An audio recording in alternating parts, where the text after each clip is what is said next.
रहमान रहीम अस्सलामुअलैकुम या अली हक हैदर। उम्मीद कर रहा जी सारे भरा ठीक हो तो अल्लाह ताला तुहानू सारिਆਂ ਨੂੰ ठीक रखे जी।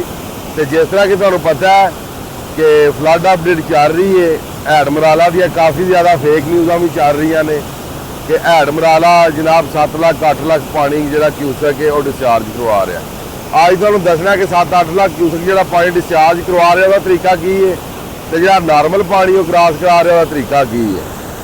बाकी एक बार तुहानू रिपोर्ट विखा देने तो फिर अपनी रिपोर्टिंग शुरू करना। रिपोर्ट से जरा जी कैमरा मारियो जी। हो गया जी। अच्छा जी, हैड मराला इस टाइम 92,000 पानी जोड़ा वे अप स्ट्रीम है, यह जोड़ा तुसीं देख रहे हो। और गल करनी है कि जोड़ा पानी कादराबाद, खानकी, त्रिमू, चन्योट, बुहाड़ा ते पाइना तक जा रहा, वो किहड़ा पानी जा रहा?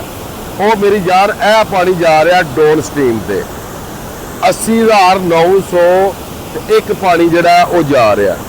अगे गल कर लें हैड खानकी की 98,000 तो अखराज 92,000, कादराबाद 99,000 तो अखराज 84,000। अगे जोड़े 100 शो ने मैं छड़ रहा जे जी हाँ। तो बाकी त्रिमू 1,10,000 तो 1,02,000, त्रिमू भी 1,85,000 तो घट के 1,02,000 से आ गया। मैं आख्या सी त्रिमू जोड़ा उन्हें 2 लाख तो उत्ते नहीं जाना।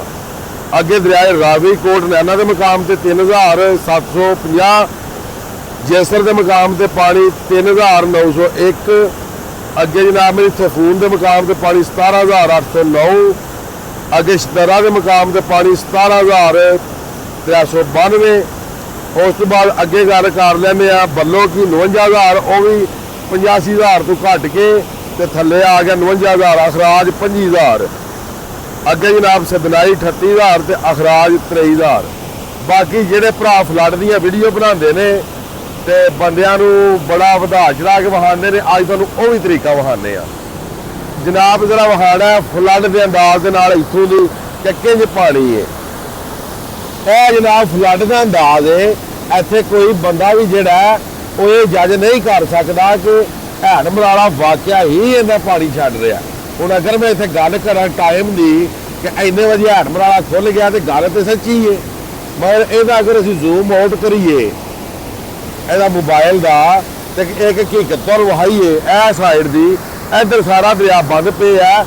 उन्हें सिर्फ और सिर्फ यह चंद दरे खोले ने ते जेड़े दरे नहीं खुले उधर वेखो पानी रुके है। जो फ्लड आया होवे ते हैड दा जिहड़ा पानी है मेरी जान मेरे दिल दे राजे हो, मेरे नाल लव करने वाले हो, हैड मराला एक दरा भी बंद नहीं रखता। इस सीजन दे विच तुहाडा किहड़ा इलाका है जी? हैड ते कितनी बारी आए हो तुसीं? जो पानी आउंदा रहा आउंदे रहे हो? पिछले दिनों च आए हो?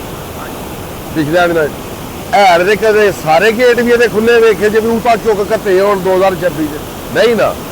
ये मेरी जान 2025 के सारे गेट चुकी गए सन। ऐतकी तो हैड मराला ने पूरे गेट खोले ही नहीं। बाकी रह गई गल अपर कैचमेंट एरिया वहायो जी। अपर कैचमेंट एरिए के भी नॉर्मल माहौल चल रहा है।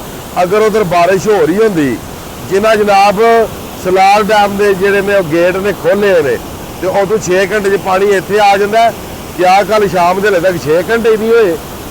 यार फेक न्यूज़ा ना दिया करो, न्यूज़ वो दिया करो जी 1 नंबर न्यूज़ होंगी है वो दिया करो, ठीक है। तो अल्लाह पाक मदद करने वाला होंदा है जो अच्छा बंदा होंदा। तो बाकी जनाब उम्मीद करना निक्की जी वीडियो सलाह बराए तनकीद तुहानू पसंद आई होगी। तो अज की वीडियो तो अज का व्लॉग करने तो मैनू दो इजाजत। नैक्सट वीडियो होने तक इजाजत। अपना ख्याल रखियो, अपनी खास दुआओं मैनू याद रखियो। तो इंशाअल्लाह मिलते हैं नैक्सट वीडियो के नाल। अल्लाह हाफिज़, फी मान अल्लाह।